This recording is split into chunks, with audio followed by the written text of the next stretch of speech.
title is, Hey, Alexa, make my org adaptive, something everybody wants. In order to really be innovative, our organizations really have to make a conscious choice to grow out of their current state and adapt. And we'll talk about reasons why, if they aren't obvious. To do so, we really have to make it safe for individuals and teams to say, I don't know yet. I don't know. And to embrace an experiment first mindset.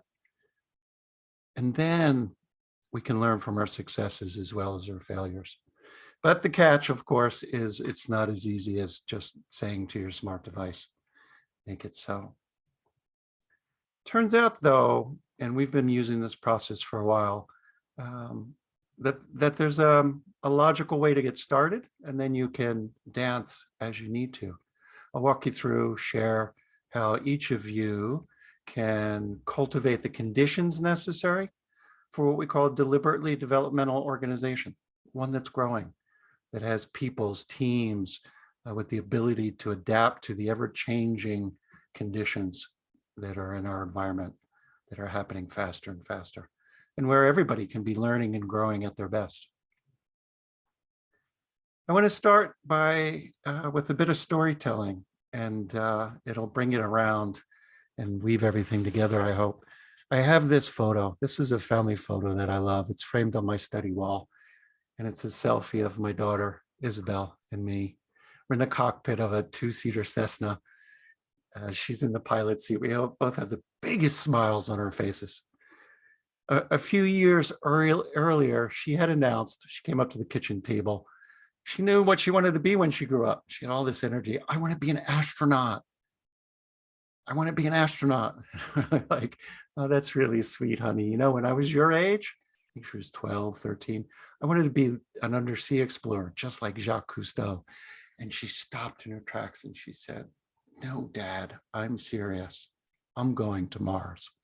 We're like, okay. A few months after her announcement in the kitchen, we stumbled on this advertisement in the local newspaper for the Johnsville Centrifuge Museum. This was a hidden gem in our backyard we had never heard of. It was built in the 1950s, and it grew and grew and grew, and it was the world's largest human centrifuge, 50-foot arm, and they trained the early Gemini astronauts, the Apollo astronauts, and a couple of the first shuttle mission pilots. It was mothballed in 2004. It was scheduled to be demolished, but people that had worked there knew what this place represented it, and so they put together a nonprofit, and they were having a grand opening. So we show up. Isabel gets involved. She loves the place. She wants to volunteer on weekends, giving tours, and along the way, learning, expanding her knowledge about making of astronauts. And as all budding homegrown nonprofits do, they had a fundraising dinner. And the keynote speaker that night, spring of 2010, was a shuttle mission specialist who spoke really eloquently about the human body's response to low gravity and connected it back to the experiments that they had done at this centrifuge. After the talk, I managed to get my then 13-year-old Isabel, 5'4", to go up to Lieutenant Jim and say, hi, I'm Isabel, and I'm going to be an astronaut, and I want to go to Mars. Jim was the perfect person to receive this young energy, and he said, really? That's fantastic. So do you like math and science? Isabel's like, yeah, I love math and science. Well, take all the AP science classes you can, take all the AP math, and then study more on your own.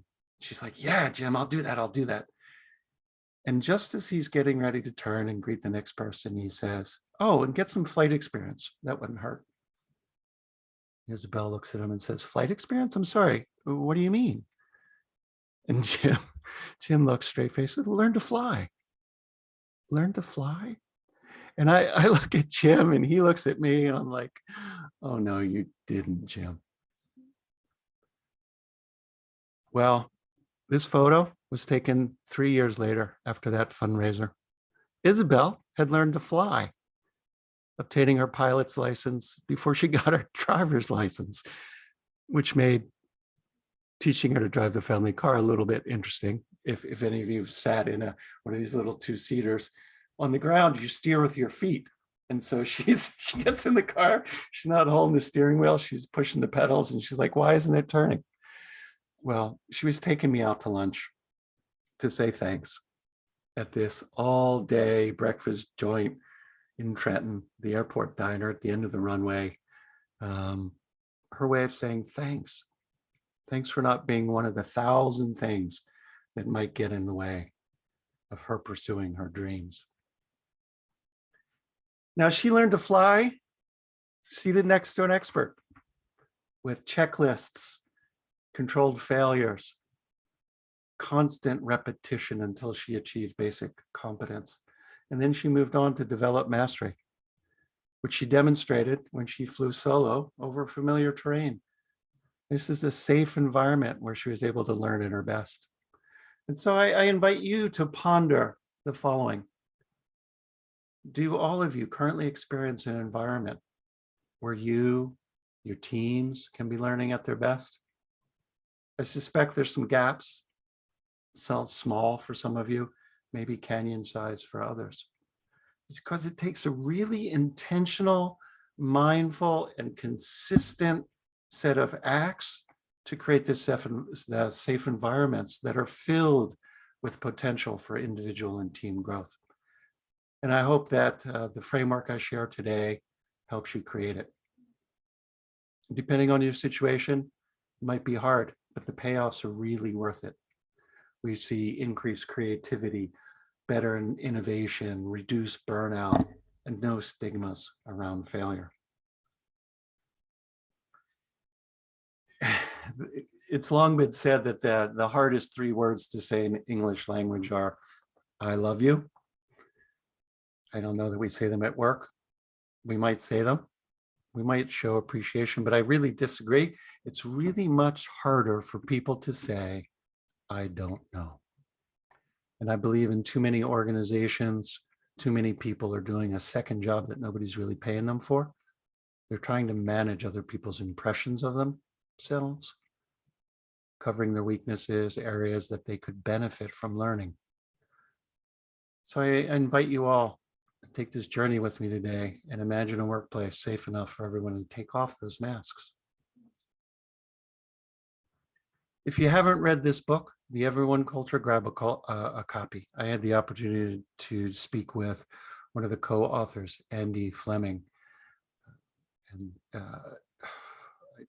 it's probably 4 years ago, but you can search it on the Agile Uprising podcast, and I can follow up with a link. They describe the environment for these DDOs, deliberately developmental organizations, that provides fertile ground for learning at all levels. There's some amazing case studies in there. All these environments tolerate, some of them even demand, that individuals top to bottom make their growth opportunities public, so that their imperfections, those backhands, those blind spots can come out of hiding. And then, and only then, can our teammates support us in our process of overcoming those gaps. And then we and our organizations can grow, learn, and thrive. So often in our environments, we talk about getting customer feedback as our learning, but this is more than that. It's about upping our skills and abilities at every level, as individuals, as teammates, as leaders, as teams of teams, all the way up to the full organization. It's also never done. It's not once and done. But again, those payoffs, they're worth repeating. Creativity, innovation, reduced burnout, or maybe shifted to the positive, increased retention and motivation, and no stigmas around failure. So what can we do as Scrum Masters, as coaches, as leaders at every level to help create the conditions that allow everyone to be learning at their best? We're definitely not barking orders. We're not adults to parents in the workplace. I think the answer, I love a bit of metaphor and story, is that we're gardeners. Maybe sometimes we need to till the soil, ensure that there's appropriate nutrients, adequate water supply, right amount of sunlight, as well as shade. Maybe once in a while we plant a few seeds. And that way we're catalysts, ones who help cultivate the awareness along with helping create time and space that make growth possible. Working and learning effectively in this sort of complex environment we find ourselves in takes a real shift. Takes a real shift by everyone away from that short-term, oh, I've got the expert, tactical approach to a much broader vision. It takes broadening self-awareness. If you look at the axes on the right side, this is about how well you understand your current strengths and limitations as a leader, as a coach. Yeah, you all get to learn too. It requires a really wide angle view of the system, seeing the organizations we serve as a set of dynamic, interconnected systems that interact with each other. And then finally, we've got to think about longer term time horizons, developing foresight, nurturing a broad set of stakeholder relationships.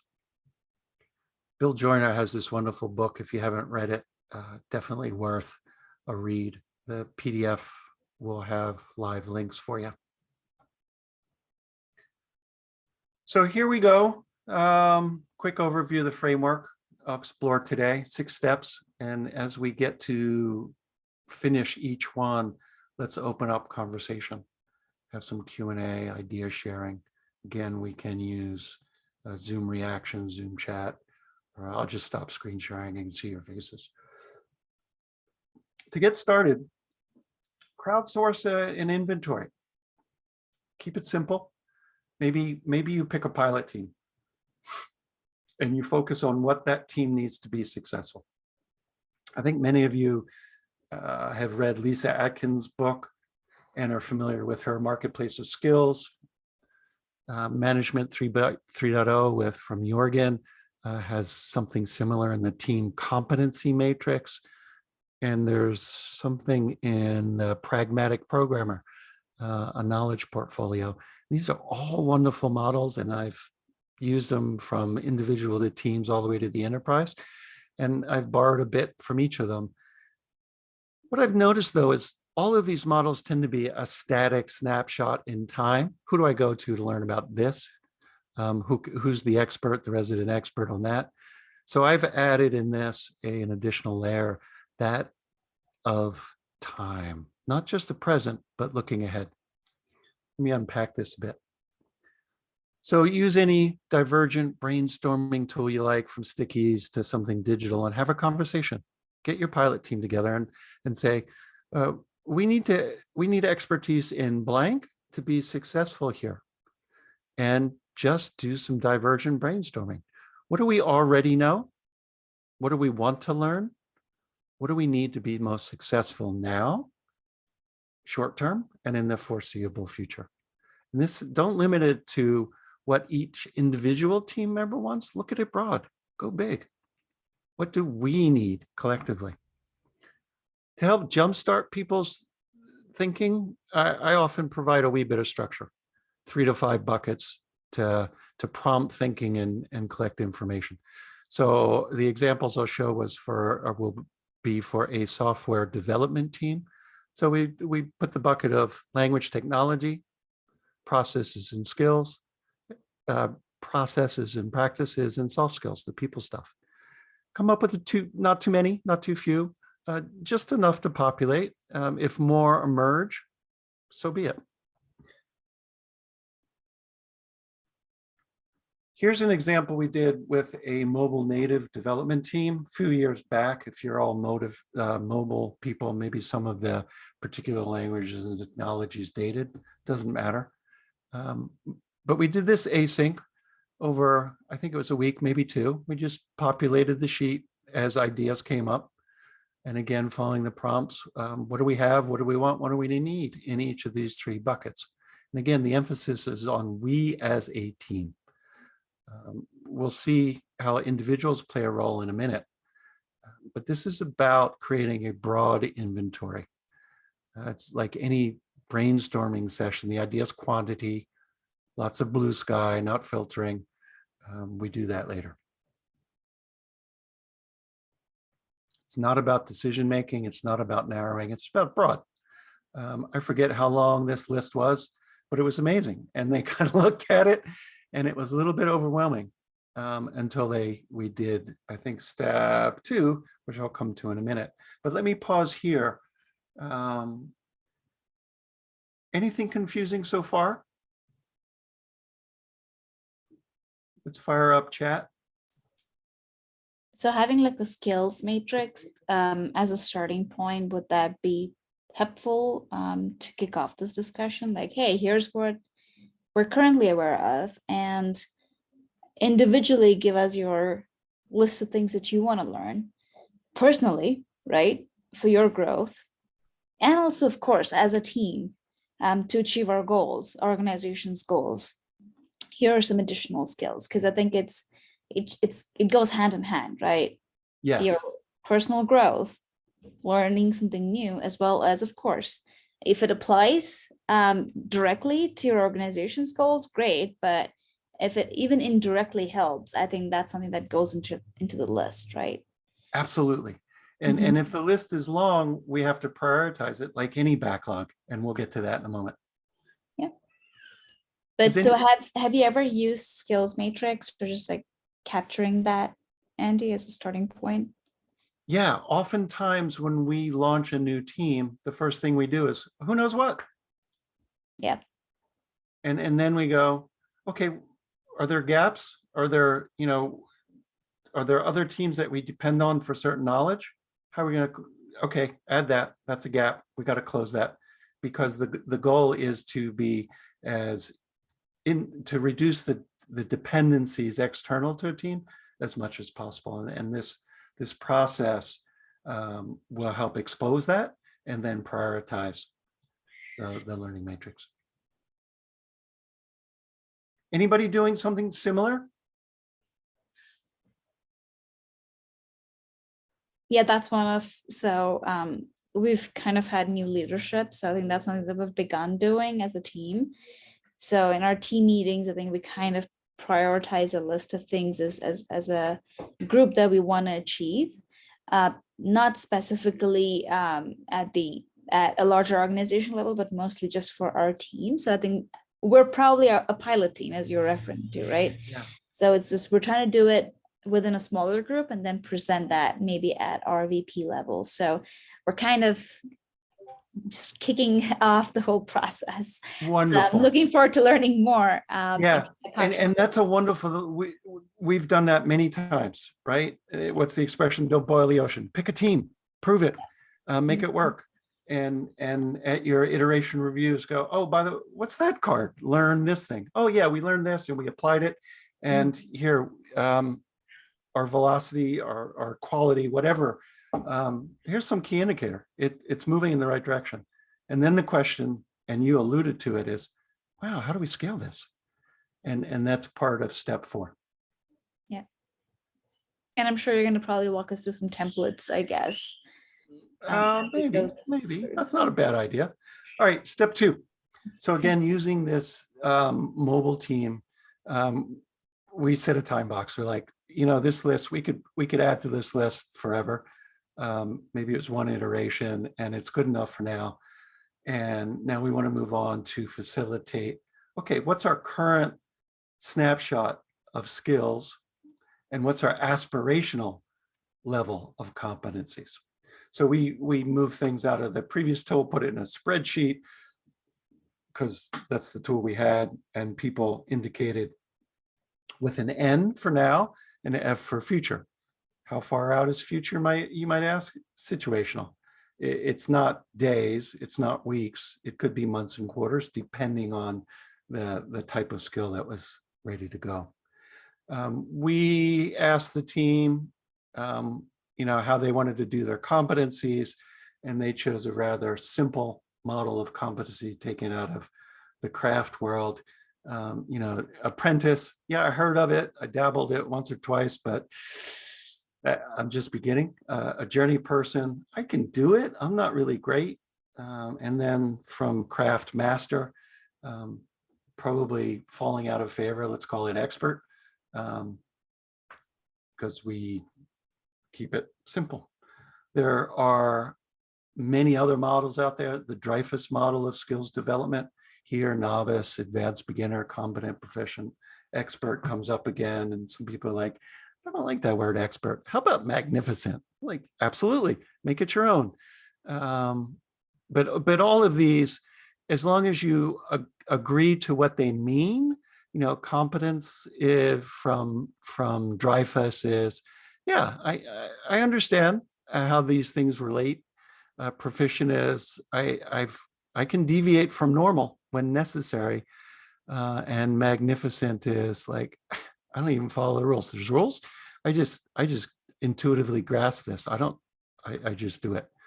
But there's plenty more. There's Bloom's taxonomy. All of you have heard of Shu Ha Ri. Any of these are good. The idea is to make the terminology or the nomenclature appropriate to your culture or the culture you want to foster, and have some clear way to visualize progression and growth. So here's an example of one particular bucket, and I'll break down how this is color-coded in a moment. But so we have individual competency ratings that include the element of time. So if you follow the AWS swim lane, you can see there's a couple of people that are in the apprentice column. That's the N now. So Josh and David are both, yeah, I've dabbled there once in a while. But on this team, we've got a couple of people that are journey persons. And we also have some people that want to move to the right. So here's an opportunity, right? Josh is just getting started. Tyre is a step ahead, which makes the potential for Josh to pair with Tyre, freeing Tyre up to learn the next level thing. There's an additional bit of information here. These are the yellow rows. So when the list got quite long, we went through and said, we just need to prioritize. And so there's off to the right, there's a column that I think if you put an exclamation mark in it, turned everything yellow. So we have the beginnings of our prioritized backlog. We have the beginning of needs. But you can see there's lots of opportunity in candidates to begin to prioritize things, which will take us along the next step, building the learning backlog. I want to take a moment to talk about safety. If you're in a not so safe place with a fear of stack ranking or similar BS, you really have to be sensitive to this idea of ranking of skill levels, because it's not meant to be a competition or a weapon. Maybe you crowdsource the state of knowledge. You post a matrix somewhere in Miro and let people put stars on how they think everybody else is doing, and acknowledge each other's skills. Make it safe, make it part of the team's core values to collaborate on this and be okay saying, there's something I need to learn. If you're really not sure, and I forget where I got this model, but you can do a safety check. You can do it completely anonymously. Any tool you like, Mentimeter, Miro, you ask this question, how likely am I to bring forward my ideas about change? And then people can anonymously vote. You tally up the dots, the votes, divide by the number of participants, and you got a number. It's a piece of data, a survey, and you acknowledge, oh, safety's high, medium, low. If it's in the tank, fix that first. Maybe you start with some of the soft skills. Otherwise, you end up with this problem of congruence. We told you, we want you to learn, and it's okay to make mistakes, yet people are afraid that things are going to be held against them. They won't be open to new ways of getting work done. They won't be open to bringing their ideas forward. So you really need congruence. This is a term that Esther Derby put out in this book. If you haven't read this is great for coaches and Scrum Masters as well. And a couple of my colleagues, Chris Merman and Colleen Johnson, they did a Uprising podcast with her a couple years back, 2019. How many plugs do I get for the Uprising? That was 2, right? I'll cap it at 3 for you. But explore ways for people to voice their concerns instead of suffering in silence. And maybe conflict resolution or trust and empathy need to be built. And you start there. Otherwise, you're gonna flame out. So another checkpoint here, you build the matrix. We talked about that. Is there anything that I can elaborate on before we jump into this backlog? We built the inventory. This is all the things we need to know, do know, team level matrix. Here's where we are, here's where we want to be. And then it's like, oh, there's potential here for learning. Questions, thoughts?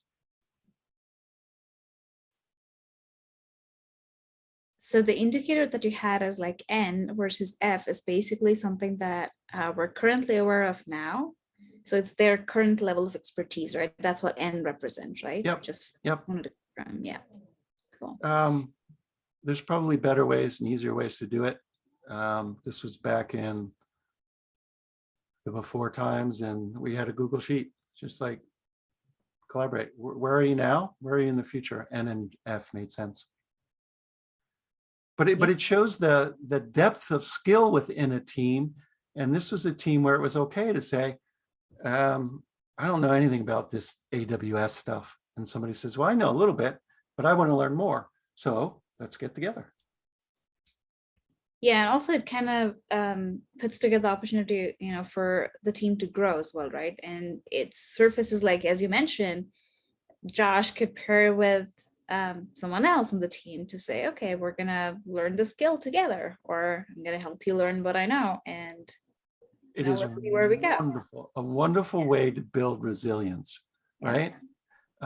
What if the expert's not there? What if they're on holiday? What if they've won the lottery? Yeah. And there's a huge gap and nobody else knows.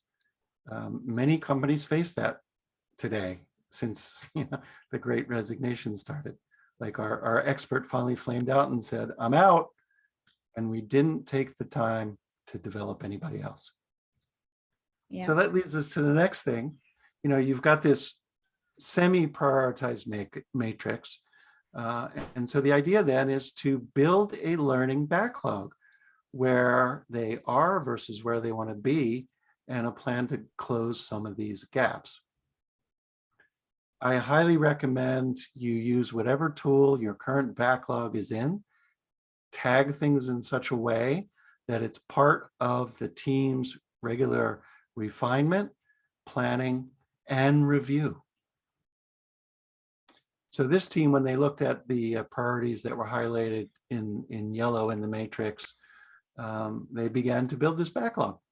And here's all the things they're going to do, and here's how we're going to do it. Some people wanted to do a lunch and learn. Some people wanted to write a blog article. But again, there's these opportunities that come up for strong pairing, cards in the backlog. And now we've got the next problem is the environment. So we talked about your roles as coaches and Scrum Masters and leaders, that you create this environment that allows the time to get these experiments going. And they have all the resources that they need, whether it's books, funding, subscriptions, or a chance to come to a meetup. No small things these are, given the pressure to get things done day to day, but consider the alternative. tell you another little story, and you may have heard this. There's a couple of different variations. This one takes place in a woods, and there's two lumberjacks felling trees. One was going from tree to tree nonstop, working up quite a sweat. The other one would cut a tree or two, take a break, have some water. This went on through lunchtime. The first decided to work through lunch since their pile wasn't quite as big as his co-workers. And the other one ate lunch. After lunch, took a nap, and then resumed working. Towards the end of the day, late in the afternoon, the first one just couldn't take it any longer, especially when he noticed that he felled about half as many trees as his lazy partner. And you're like, I don't get it, he exclaimed. I'm working my butt off here, and you're taking freaking breaks every other tree. You even took a nap at lunchtime, and yet, he points at the pile. This is where the other lumberjack laughs and says, what you failed to notice is that every time I took a break, I sharpened my axe. And this is where the Scrum Master and coach might need to step in to ensure that there's that slack time and the teams aren't just going from tree to tree to tree, release to release to release, ticket to ticket to ticket. Gotta make the time. All right, that's step 3. We've got build the inventory, do the matrix, and then start to build a prioritized learning backlog based on the information from 1 and 2. And then you have the chance to make some progress. What's the cadence here? All of this? You'll find out. You know, if you're doing PI, if you're doing safe at scale, you know, you've got innovation week. That's a huge focus time. If you're not, you've got to build it into every iteration. You've heard of, what was it, ship it days? I don't think Atlassian's allowed to call it anymore. FedEx got mad at them. Adobe had something called Kickbox, Google. I don't know if they still have it, but they were pioneers in this, 20% time. So what are you doing to help teams create, make space, and learn? What have you seen work? One of the things that I had done in my last job was very similar to what you mentioned, was making it part of the backlog. Yes. The learning as a backlog. At that time, the leadership team did not understand the concept of, you know, what work is, and learning is also work. And it, you know, we have in a typical day 40 hours a week, and they are expecting to work 40 hours a week. So where is the time to sharpen your axe? And they want you to sharpen your axe on your personal time. So, well, maybe that's possible, but it's not easy when you have family and other responsibility to take care of. So I was trying to help them understand that it should be part of backlog, and it should be part of that total 40 hours we have. And as hard it was to convince the leadership team, it was easy for the team to understand and then be able to adapt. So could see some changes within the team. Leadership, different story. Yeah, that's a tough one. There's that old joke, you know, where the engineering managers go to the CFO and say, I need more money for training. And the CFO is like, well, what if you train them and they leave? And the engineering manager says, what if we don't train them and they stay? Yeah. That's awesome. But it's this fallacy that we're resources that need to be 100% utilized. It's crap. We have to stop that. Yeah, Vivek, thank you for that.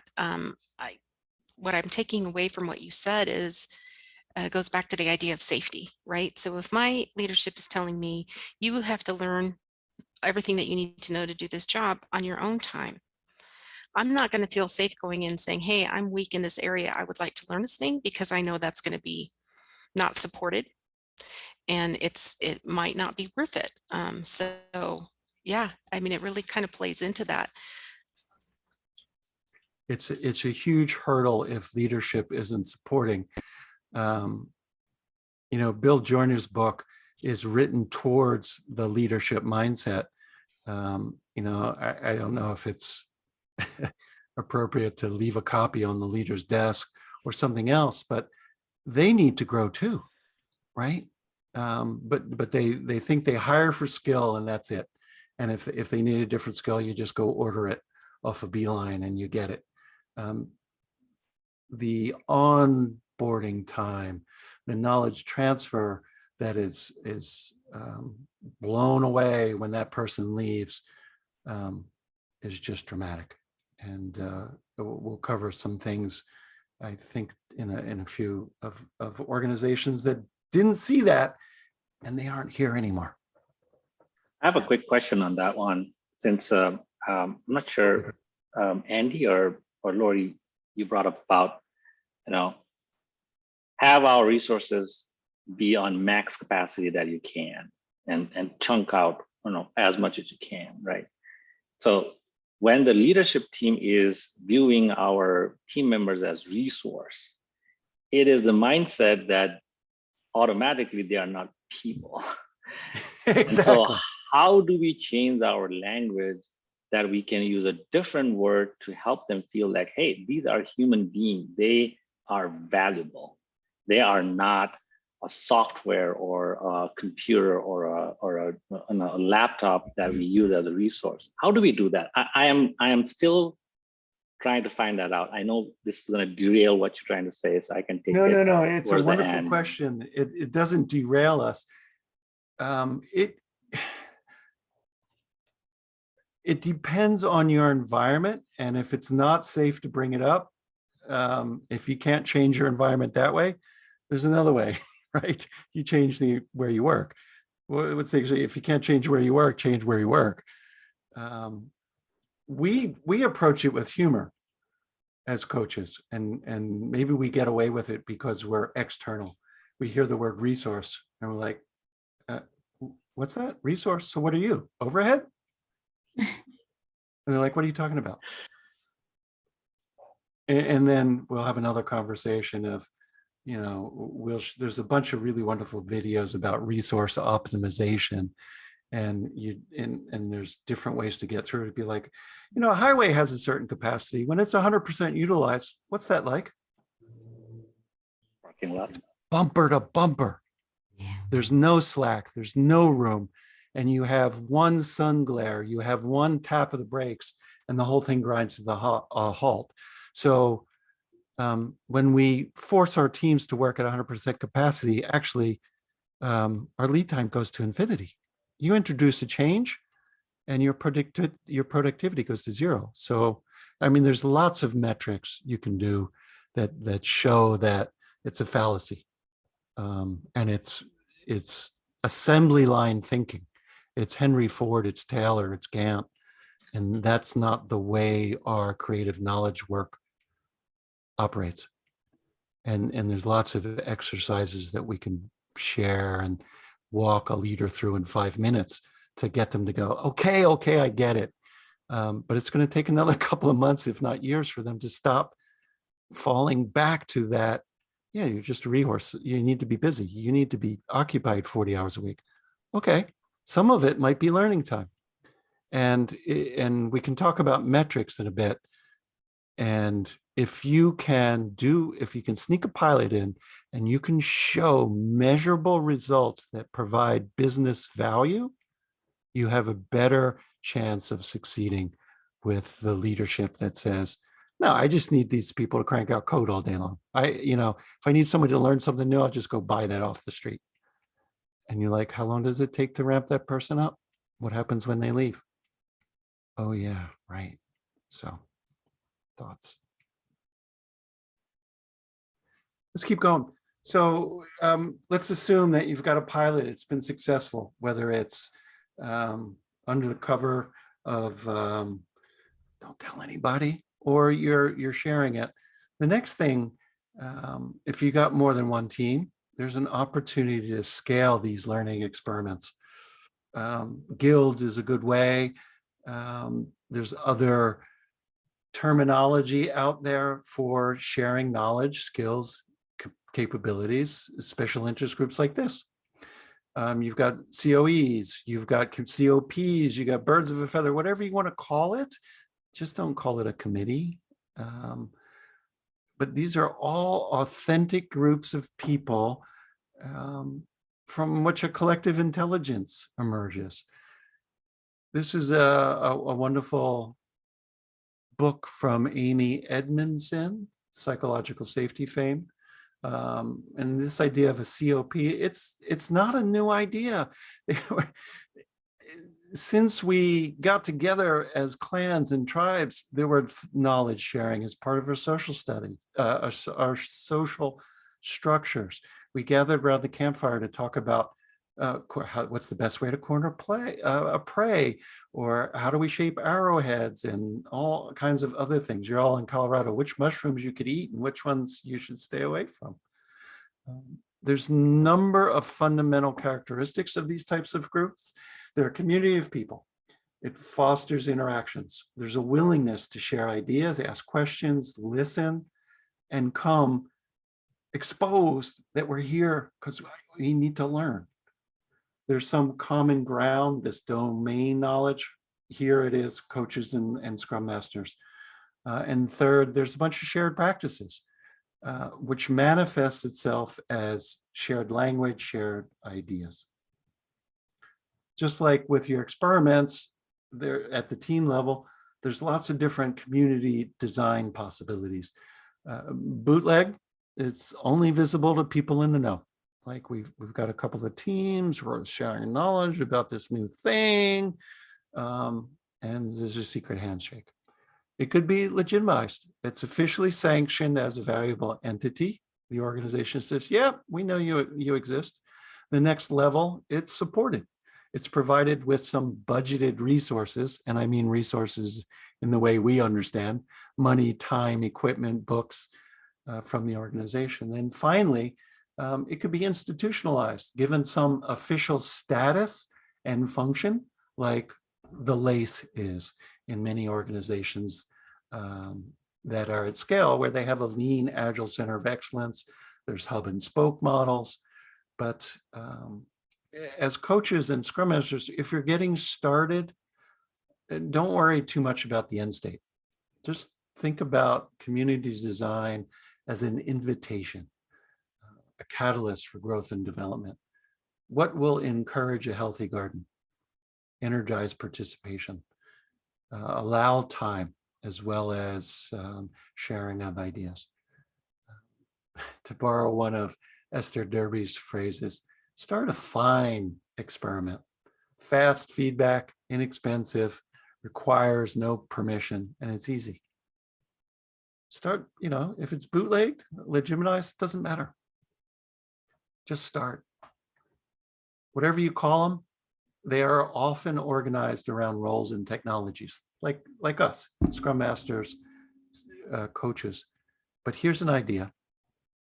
What if you cross the boundaries of a single discipline? You get a diversity of thought. Just like the exchanges that happened in Paris and London during the Age of Enlightenment, people from different backgrounds and interests mingled. They had different but complementary skill sets, got people out of their usual box, and they started looking at problems from different angles.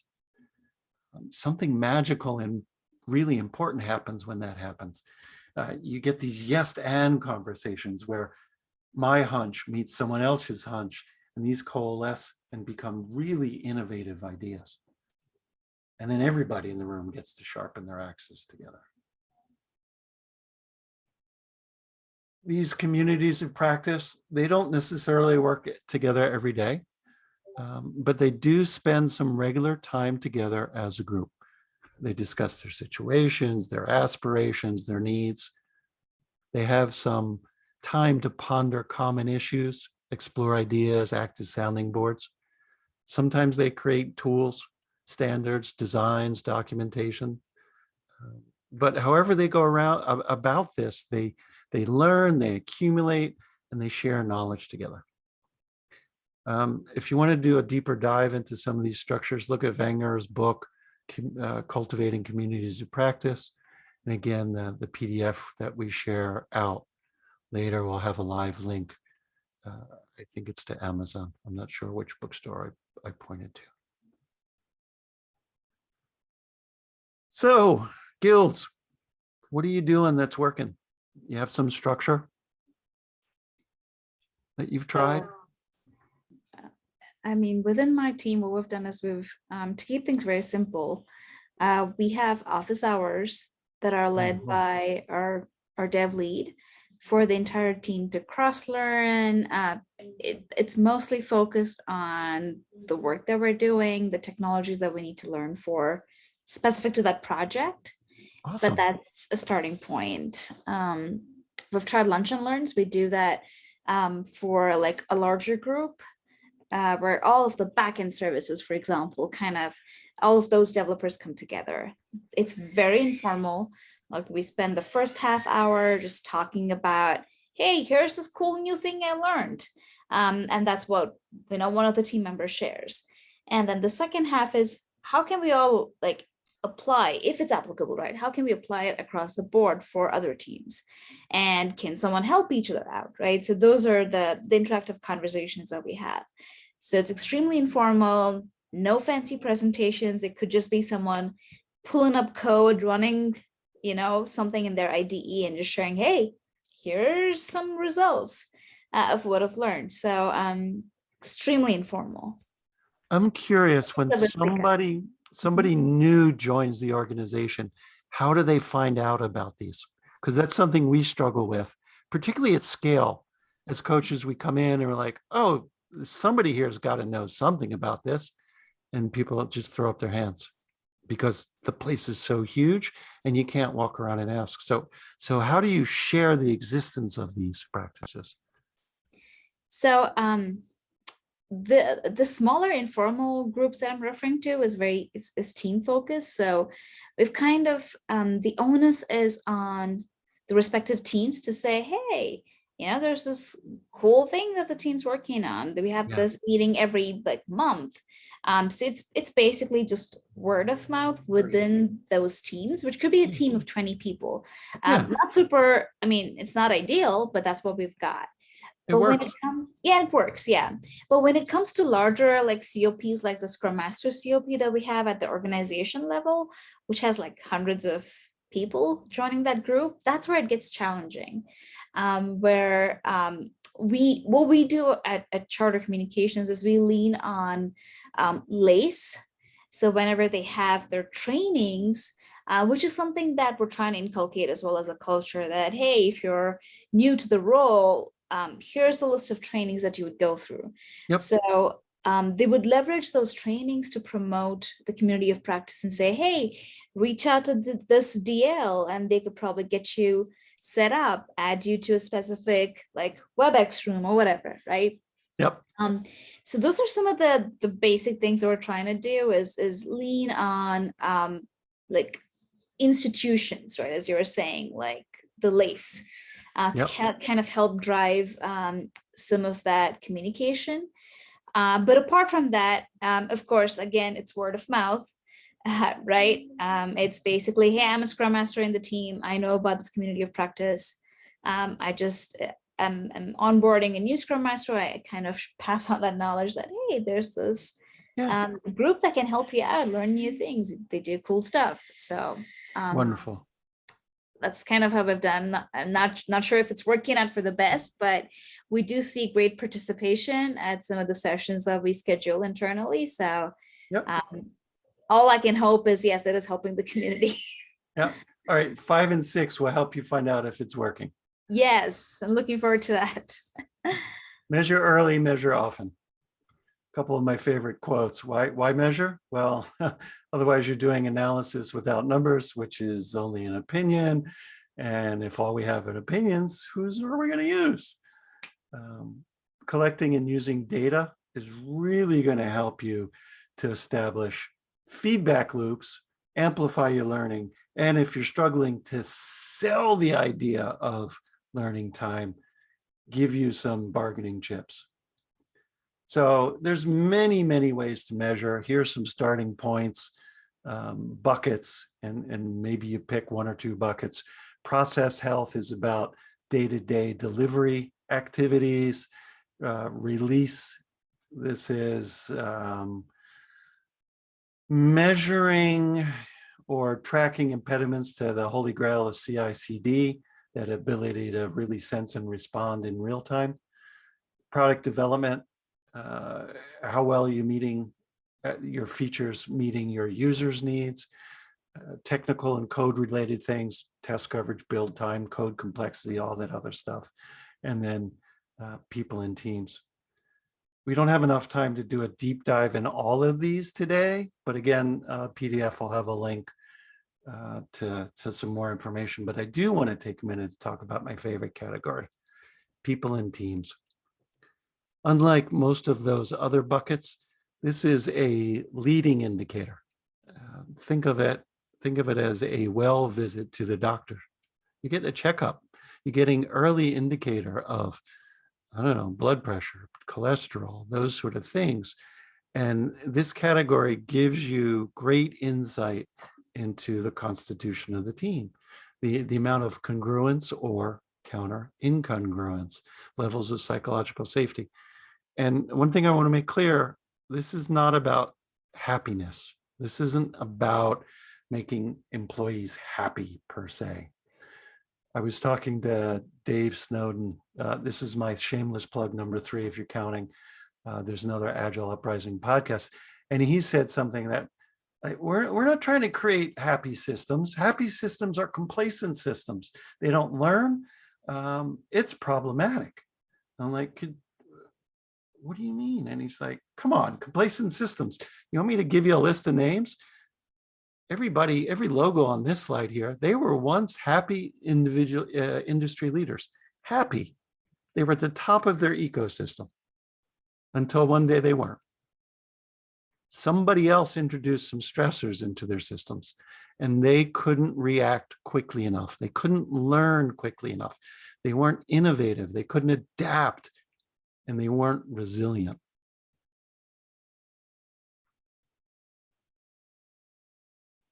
Let me double click into resilience.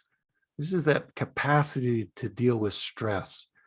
Daryl Connor, I think he's from New Zealand or Australia, broke out resilience, the capacity to adapt to stress or loss healthfully, into these 5 buckets: positivity, focus, flexibility, organization, and proactivity. You can see possibilities in even the most discouraging of situations. You know what's important. You have a clear sense of priorities. And in the midst of complexity and chaos, you can generate a wide range of options and ideas. And then you can organize and build systems and structures to work more effectively, more efficiently, so that you can begin to carry out more experiments with less than complete information and be proactive. And then in the mix of these components, they vary on the situation. So that learning backlog that we talked about, it's prioritized accordingly. And over time, your teams and your systems can build strength across the board and call on whatever of these 5 elements is necessary in the moment. I get questions asked a lot, like, can we really measure team health? And the answer is yes. Here's a dozen or so instruments, and the slide here will take you to my site with clickable links. And I'm sure there's more options out there for all of us. But these are all data gathering instruments you can use at the team, the system, and the org level to get insight. How are people doing? Are we resilient? Or are we going to end up like some of those logos? When you pick your metrics, a couple of caveats. We're pretty smart as human beings, and pick wisely. Make sure that the teams have a say in this, that you share values with the organization, and you can put in place a healthy system that encourages learning. But you've got to think about all the possibilities and all the downsides. So measure early and often and measure a lot of things, but keep in mind that the act of measuring, this is the Hawthorne effect, whatever you're measuring is going to improve at a cost. So don't trust those numbers. Don't set targets. It ceases to be a good measure. Goodhart Law found this out through economics. Just because you see some data and you think it's correlation, there's a hint there, but it's not necessarily causation. So multiple viewpoints, holistic perspective, and measure many things.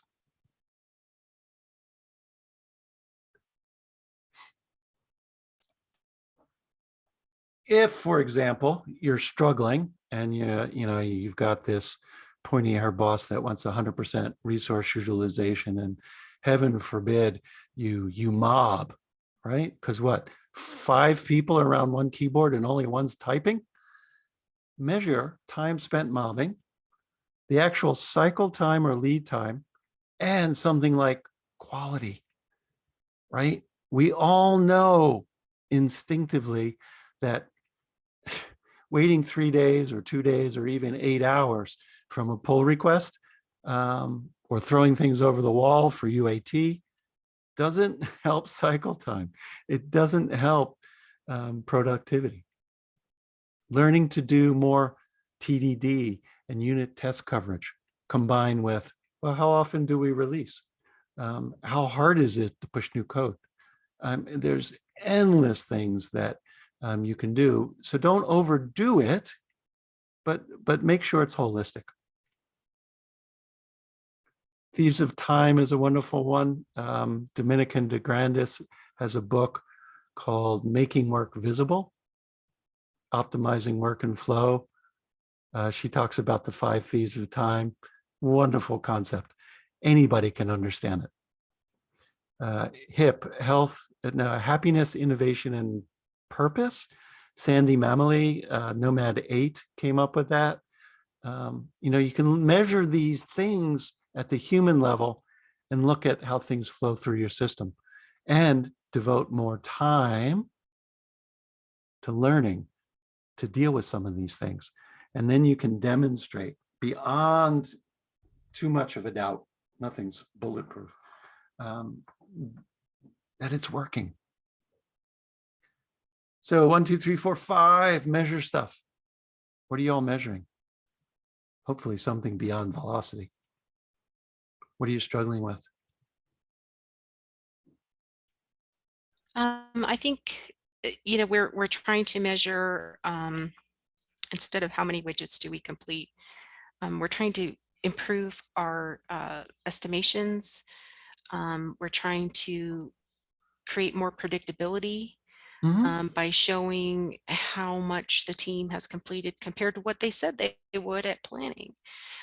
So it's a good measurement to identify or start seeing trends where we might have a problem, where we're not really understanding the work that we're being asked to do, and we're either overcommitting or undercommitting. So all those things kind of play together, and it's a good measurement because it's something that you can do the math on.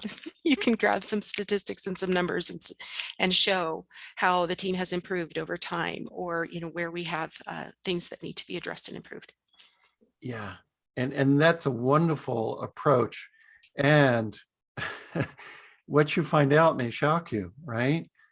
So many teams that are struggling in productivity, it's because we started to track unplanned work. And like, where did that come from? The boss asked me to do it. Yeah. You're like, what? But the boss is the one who wants predictability. Didn't you say that, we don't accept unplanned work? Yeah, but they insisted. Right. And so you expose that, or you expose cross-team dependencies where you're waiting. Yeah, we were ready to go, and that other team over there didn't have the thing we needed. So it's going to bring things up, and you have to make it safe to resolve those things. Otherwise, it just becomes an argument. What else? What else is going on? I What else think are you measuring? one thing that you had in your slides was about quality, right? Mhm. Being able to present that. So I think one thing we do is measure defect density. And just that kind of just helps show where we're heading in terms of code quality, technology wise, what are we doing to automate, Yeah. those things that we try to measure. Yeah, to see how we're trending. Another thing that we also tend to do is this is something from a planning perspective, right? If we have quite a few of our team members cross-trained across different platforms that we work on. Say we have like a new initiative that gets prioritized. We're talking about, hey, how do we maybe pull one additional team member to get this work completed ahead of time so that we can deliver? Because we work in an internal agency. Mhm. So our customers are business units within the company. Yeah. So we don't want them to go out, right? We're Right. competitive and we want to prove that, yes, we can get the work done. And here's how. And I think presenting that to leadership has definitely helped us kind of buy that additional space to say, yes, we want to cross train. We want to learn something new. And that eventually kind of leads to employee satisfaction, being able to, just retention, right? Overall. Yeah. So I think those are things we're trying. They're not directly measurable at this moment in terms of retention, but yeah, in terms of our goals, setting goals as individuals, I think management helping us with that, I think is another measure that I think will certainly we'll be able to put that together come next year when we have our appraisal cycles and whatnot. But that's one aspect of it. But yeah, That's huge. being able to show adaptability and to show that we're competitive, I think is, at least for our leadership, right? I think that's certainly helped us get that Awesome. space. Mhm. All right. We're up to the final step, 6, make everything visible. Sticking with the gardening metaphor, you need the right amount of illumination. Otherwise, you don't have those yes and discussions around your experiments. So if you have to, hide them for a little bit, but eventually get them out. Keep them, don't tuck them away in PowerPoint decks for that quarterly all hands or that end of year review. Be brave, shine a light,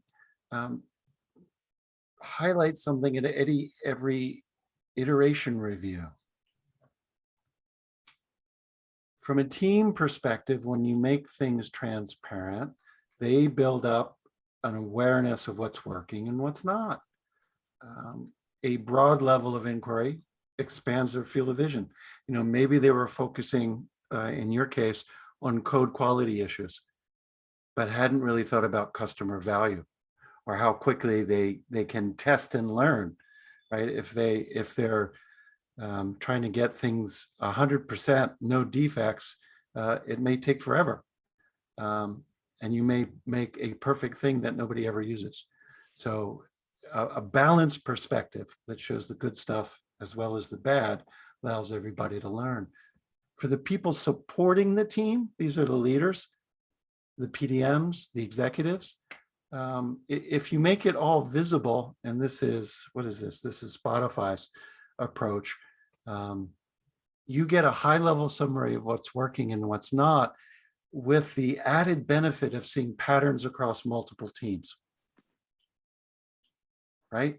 And then both the teams and the supporting roles to work together to launch new experiments, maybe new practices, new environments to influence things, because there's a pattern.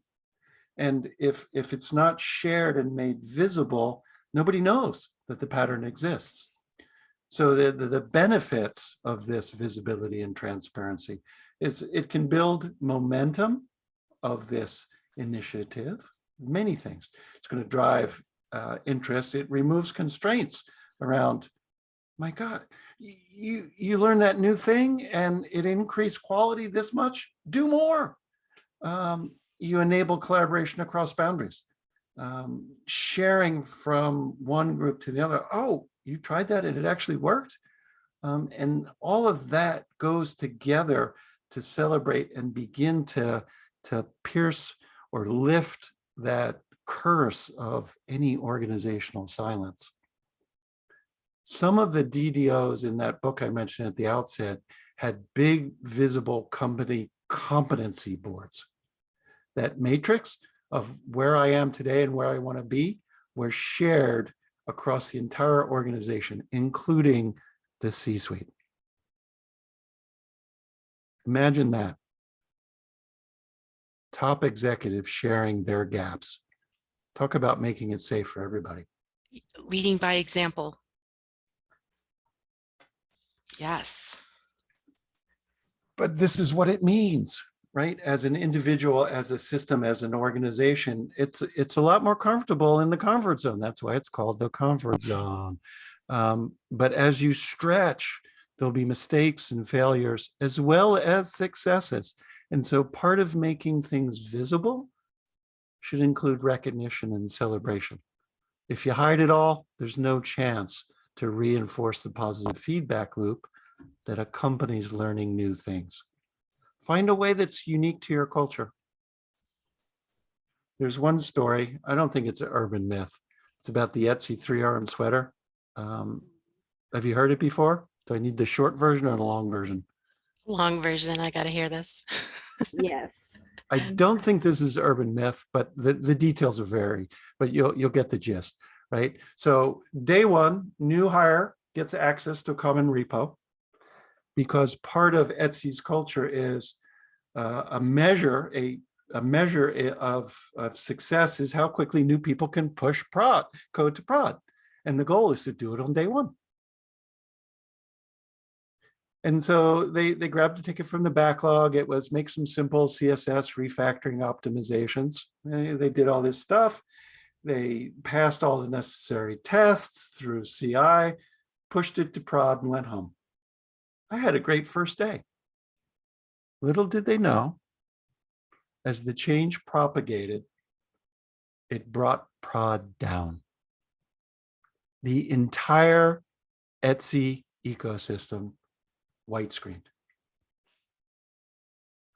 There was no canary, there was no indicator.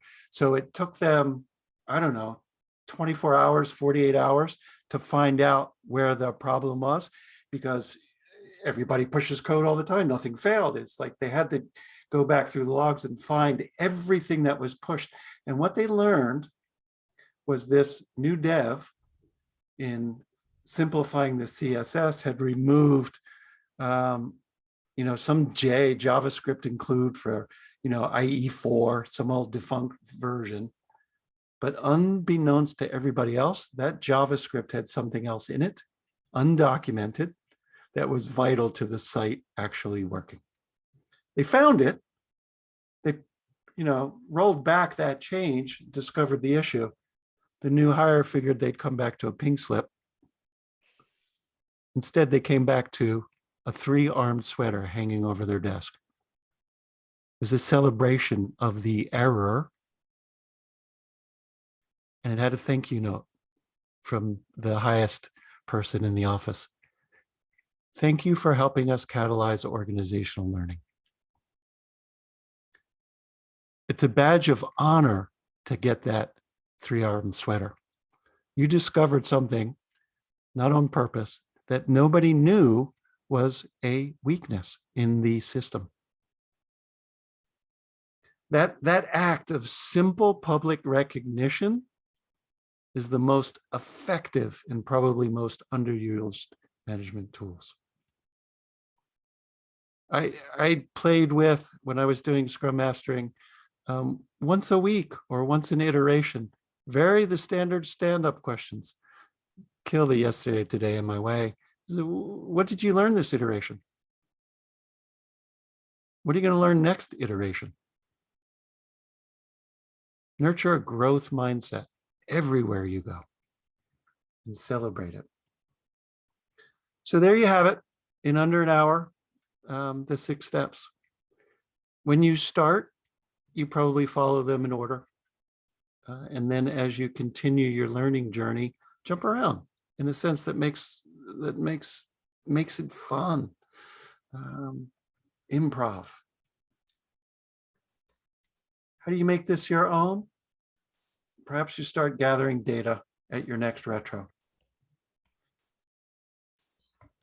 Set it up. Leverage the power of metaphor, storytelling.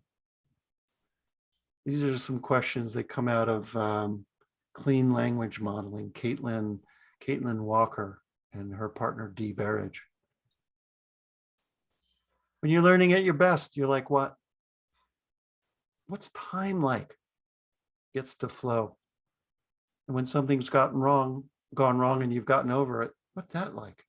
Is it embarrassing or is it a celebration? And then the action step of that retro. How close are current conditions in your environment to what they need to be so that everybody's learning at their best? Come up with some fine experiments, fast, inexpensive, no permission, easy to tune in and adjust so that everybody can begin to innovate, adapt, and thrive. Think about it. Where would you go with your teams of teams, your organization? If you have communities of practice unconstrained by team discipline or organizational boundaries, you've got opportunities for individuals and teams to grow and cross-pollinate. So I invite you, take this framework, make it your own, create and sustain a place that allows everyone to learn at their best. And again, you'll see creativity, innovation, increased retention, motivation, and no stigmas around failures. I would love to keep the conversation, and I would just want to close. My daughter Isabel turns 27 in 2 weeks. She landed her first job out of college at Virgin Orbital, and she's now leading a team at Relativity Space, where they're building an autonomous rocket factory. Get this, they 3D print the entire rocket. And the payload is the size of a VW Beetle. Oh my gosh. Wow. Look up relativity space in YouTube, and you see these huge 3D welding machines building the rockets. She's on her way down to Kennedy Space Center to assemble and test the first production version. They've been in staging in Stennis, which isn't big enough to hold the whole rocket. So it's 2 stages. It's amazing. I talk to her and she tells me stories. And I'm like, you're doing agile rocketry. And she's like, yeah, I know. We have JIRA. What is the organization she works for? Relativity Space. Relativity Space. Okay. Ah, I wow. have a nephew who is also 27, and he is at Hewlett Packard, making rockets for a different purpose altogether, but is interested in seeing what else is out there in the world. So It's tell him to amazing. check it out. She's in the assembly and test, of do these things launch and do they run long enough to do what they need to do? And, we talk all the time. And she's like, yeah, we're working on our cycle time. We got to get ahead of production. Right now, or last year, it was 6 weeks from receipt of all parts to testing it. We've got it down to 6 days. We want to get it smaller and smaller and smaller. I'm like, how are you doing that? And they're like, Dad, inspect and adapt. Come on. I was listening. There you go. Andy, I put a quote in the chat that I would just love for you to share with your daughter, Australian 21-year-old poet that wrote this. And it has always stuck in my mind, and it came up again as I was reading the biography of Will Smith. He mentions it a lot. And I just, as soon as you told us your story about it, this came to mind. There's a freedom waiting for you on the breezes of the sky, and you ask, what if I fall? Oh, but my darling, what if you fly? You give me shivers. Oh, What if we soar, right? What if we truly soar? The engine kicks in and we soar. And that's what I hope we can help every team that we touch. Sometimes all we can help is an individual, and that's got to be enough. But Mhm. we're all working at scale. I'd love to see teams, organizations thrive, and it's got to be safe to fail, because if you can't envision failing, you can't envision flying. Great. Uh, Great. Love the I way think you said that, Andy. Yeah. I'm going to stop the recording now. So thanks, everybody. Y'all can stay on for just a minute.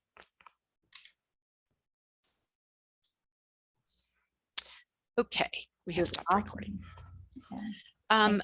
Sorry. Yeah, I'm sorry there was a low attendance. I think we have overlapped with another one of our SIGs, and it was unintentional, but I think that could have been drawing away some of our regular attendees.